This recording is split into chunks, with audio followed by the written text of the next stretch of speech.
What's up, everybody? Good Wednesday morning. Hope you're doing well. We got some college football quarterbacks to look at today. And look, we've been playing college football for a couple months now. We are a couple months into this season. Realistically, opinions have been formed, takes have been formed. We know who we like and who we don't like. And as we get deeper into the season, it's going to be harder and harder and harder for anything these quarterbacks do to really change our minds.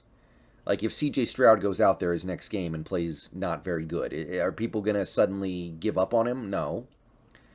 If Will Levis goes out there and lights the world on fire and throws for 8 touchdowns in his next game, is everybody going to change their minds on him? Probably not. If Michael Penix throws for 600 yards a game I'm sorry, 600 yards in his next game, is he suddenly going to become some second round pick? No. We've got a pretty good idea of who is desirable and who is not. And obviously we're not all going to agree on who's the most desirable and who's the, second most, third most, etc. But our takes have been formed.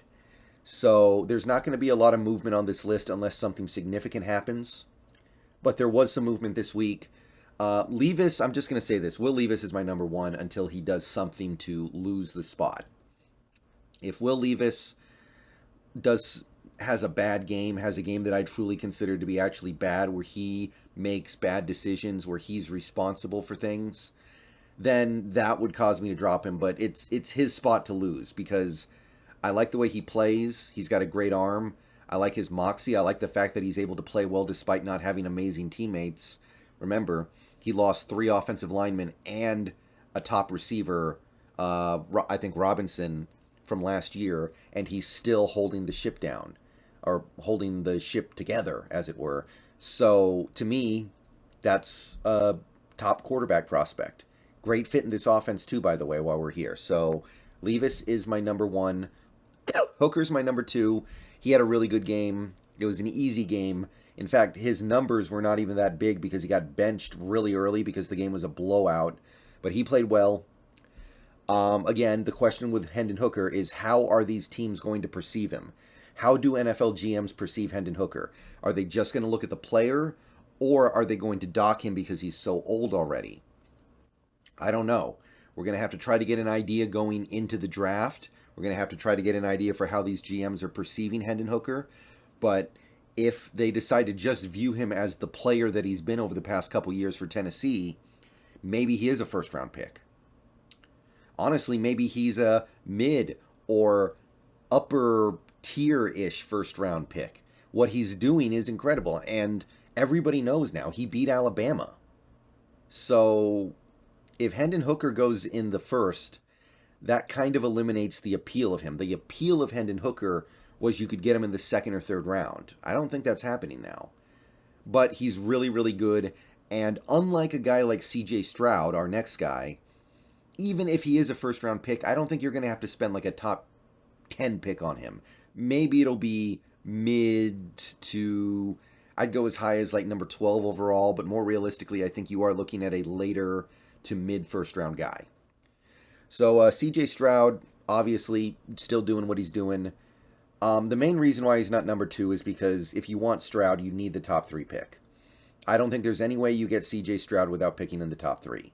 Possibly top 1. So that's kind of my thing there. It's going to be very hard for us to get the pick to get him, and even if we do we really want to use it on Stroud when we can just wait? The dude's great. There's no doubt about it. But would you rather have CJ Stroud number 1 overall, or would you rather have Will Anderson number 1 overall, and then you get a Hendon Hooker with your other first, or maybe a more developmental guy in the 3rd round? That's my hang up there. But CJ Stroud's awesome, obviously. I did bump up Anthony Richardson several spots. Not necessarily because of him. He didn't play last week.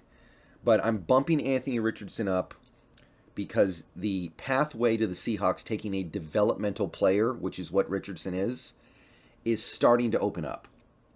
It's possible that you keep Geno for maybe a year or two after this year, right? Maybe you don't make the super long-term commitment, but you commit to him a little bit, and then you draft Richardson. Richardson sits for maybe 2 years even. At least one, maybe two. And then he's your guy. Okay? That's something you could do. If the way Richardson's played so far this year, he might be a third-round pick. I don't know. I have no idea how GMs are going to perceive him. Very talented, very young, but clearly not ready. Is he going to go like Malik Willis did? That's actually a pretty decent comparison, right? If you could get Anthony Richardson in the third round, I would rather do that than almost any other quarterback solution if you're going to ride with Geno for at least another year.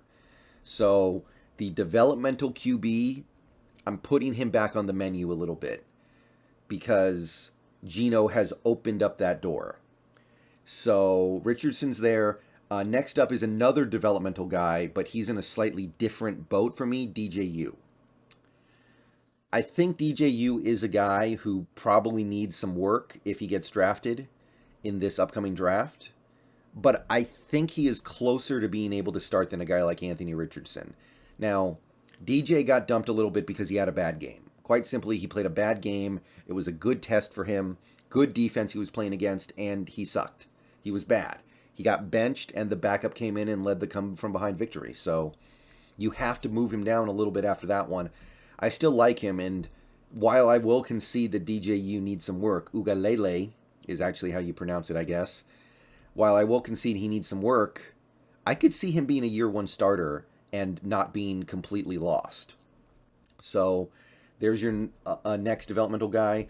Number 6, I moved this guy up a little bit. He didn't play, but this is the same thing. Cam Ward, developmental guy, you might be able to get him in the 4th round.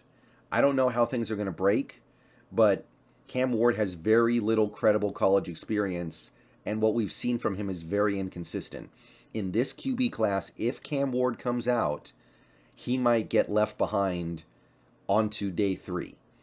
And getting Cam Ward on day 3, letting him sit for maybe 2 years behind Geno, and then seeing what he can do after having the opportunity to learn, that is actually really appealing to me. It's not as appealing as the guys above him, but honestly, I think it's becoming a little bit better than the stuff below him because I love Cam Ward's arm. He's got a great arm. I think that his game does lend itself fairly well to this offense once he gets in the rhythm of things. So I'm putting him at 6 just for that. 7, KJ Jefferson. Like the player a lot. No disrespect to him for moving him down. I'm moving him down purely because every game our offense plays well makes it less likely we move off Waldron, which makes it less likely we get a guy like KJ, because KJ Jefferson does not fit the Waldron offense at all, I don't think. So I'm moving him down just for that. The player is fantastic, though. Will Rogers at 8, he played a bad game. It's understandable. Alabama after a loss, like, it's not really his fault, but he didn't do anything. You got to dump him down a little bit after that one, I think. And I think some of these developmental guys are becoming a little more appealing to where a guy like Will Rogers, who might be NFL ready but also has a somewhat lower ceiling, loses a little bit. 9 is still Bryce Young. I don't really have much to add to it. He's good, but I have concerns. That's really all I can say. And I swapped out McCall, who didn't play, for Penix because Penix had a good game against Cali. So, again, Penix is a guy who I don't have a lot of confidence in at the NFL level, but maybe he could be like a 5th round pick, and then you just see what happens after a couple years. All right, that's my top 10 right now. Let me know what you guys think. I will see you guys later. Go Hawks.